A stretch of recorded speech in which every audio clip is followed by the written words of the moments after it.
اب یہ جو شوال کے 6 روزے ہیں اس کے بارے میں پبلک میں اتنی متس مشہور ہیں, خود سے بنا کے کسی صوفی نے اپنا لچ فرائی کیا, اس کے ماننے والوں نے 2 لچ اور فرائی کر لیے, آنے والوں نے 3 اور ایڈ کر دیے, اور پتہ نہیں کیا کچھ بنا دیا. کسی نے مشہور کیا کہ جی وہ ایک روزہ جو ہے نا وہ آپ نے فوراً بعد رکھ لینا ہے, باقی آپ بے شک پورے مہینے میں رکھ لیں. کوئی گال بنا چڑی, کہیں نہیں لکھی ہوئی. اس وجہ سے لوگ کہتے ہیں جی عید سے اگلے دن لازمن آپ نے روزہ رکھنا ہے, ادروائز یہ آپ کی فضیلت ختم ہو جائے گی. بالکل کہانی ہے جی, کوئی ایسی بات قرآن و سنت میں رپورٹ نہیں ہوئی.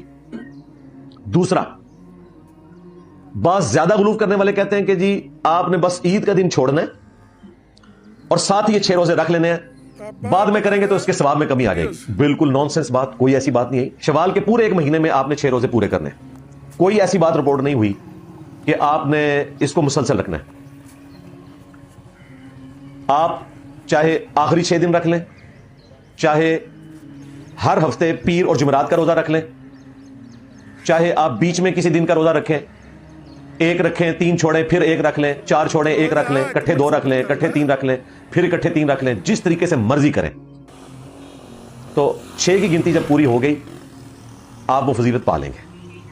اچھا, بعض لوگ یہ بھی کہتے ہیں کہ جی ہمارا کوئی روزہ چھوٹ گیا تھا رمضان کا تو ہم شوال کے روزوں میں ساتھ ہی نیت کر لیں اس کی. اور بھائی اس طرح ہوتا ہے اللہ کے بندو, جو فرض روزہ چھوٹا ہے وہ الگ سے آپ نے رکھنا ہے, یہ 6 روزے آپ نے الگ سے رکھنے ہیں. میں نے پوری کیلکولیشن آپ کو بتائی ہے.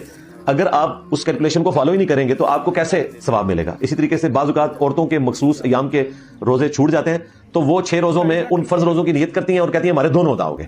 اس طریقے سے دونوں ادا ہوتے ہیں. اگر ادھار آپ سے کسی نے لیا ہو تو اس طریقے سے اتر جاتا ہے. مجھے بتائیں, اگر کسی نے آپ سے ₹1,00,000 لیا ہوا ہے اور وہ 50,000 روپے آپ کو دے اور کہ میں نے اس پہ 2 دفعہ نیت کی ہے تو آپ کا 1,00,000 پورا ہو گیا, اس طرح 1,00,000 پورا ہوتا ہے. وہ فرض روزے الگ سے ہیں, یہ نفلی روزے الگ سے ہیں. لیکن یہ جو پبلک میں مشہور ہے نا, یہ کوئی عوام نے خود سے مت نہیں بتائی, یہ بھی بزرگ بابوں نے لکھا ہوا ہے. یہ باپا جانی ہمارے ایکس مرشد وہ بھی یہی بتایا کرتے تھے کہ جی آپ نیت کر لیں تو آپ کے پرانے وہ قضا والے بھی ادا ہو جائیں گے اور اس کا بھی ثواب مل جائے گا. ایسا بالکل نہیں ہوتا, ایسا تو نہیں ہوتا بھائی, بالکل ایسا نہیں ہوتا. یہ الگ سے آپ کو رکھنے ہوں گے. بہرحال وہ جو روزے ہیں جو آپ کے چھوٹ گئے ہیں وہ پورے سال میں آپ کسی بھی وقت رکھ سکتے ہیں. رمضان کے اگر مسافر سے, مریض سے یا کسی عورت سے چھوٹے ہیں.